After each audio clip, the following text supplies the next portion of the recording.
வெற்றி கழகம் அப்படிங்கிற இந்த மாபெரும் சக்தியை தூணாக நின்று தாங்கிக் கொண்டிருக்கும் நம்முடைய பொதுச் செயலாளர் அவர்களுக்கும் என்னுடைய முதற்கண் வணக்கத்தை தெரிவித்துக் கொள்கிறேன்.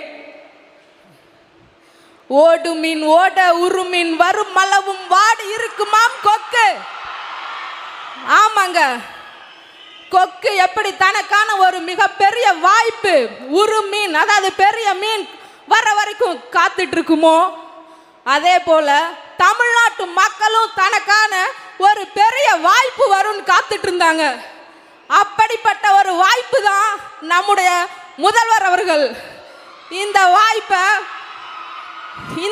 நாங்க எப்பொழுதும் கை நழுவவே விட மாட்டோம். அப்படித்தாங்க.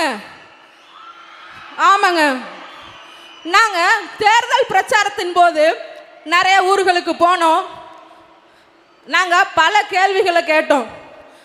ஒரு வினாவுக்கு ஒரு பதில் தான் இருக்கும் இல்லைங்களா?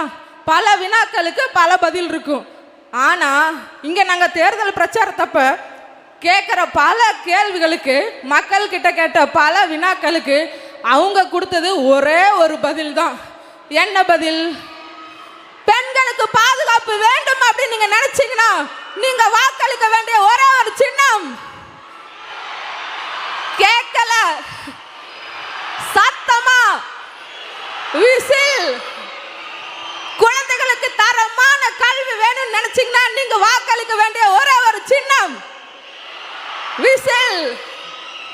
இளைஞர்களுக்கு வேலை வாய்ப்பு வேணும்னு நினைச்சீங்கன்னா நீங்க வாக்களிக்க வேண்டிய ஒரே ஒரு சின்னம் விசில். சிறப்பு மக்களே, அருமை. இதுதாங்க. இதே போல இன்னும் பல கேள்விகள் இருக்கு. ஆனா கேட்ட கேள்வி எல்லாத்துக்குமே கிடைச்ச ஒரே ஒரு பதில் விசில் விசில் விசில். நம்ம தளபதிக்கு பாரதியாரோட ஒரு அருமையான வரி எப்பவுமே பொருந்தும் இல்லைங்களா? பல வேடிக்கை மனிதரை போல நான் வீழ்வேன் என்று நினைத்தாயோ,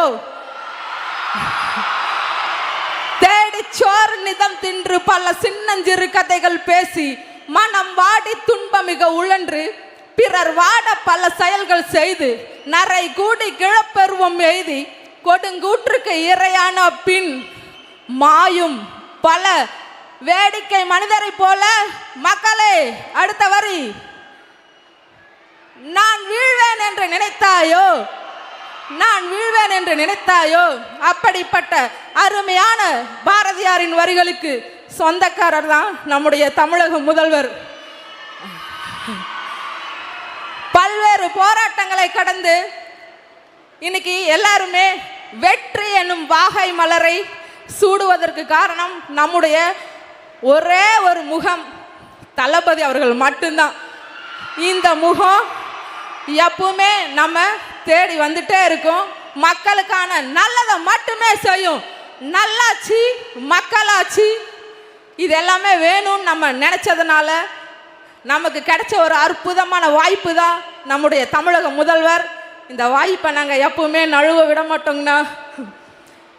எனக்கு இந்த வாய்ப்பளித்த உங்கள் எல்லாருக்குமே ரொம்ப ரொம்ப நன்றியை தெரிவிச்சுக்கிறேன்.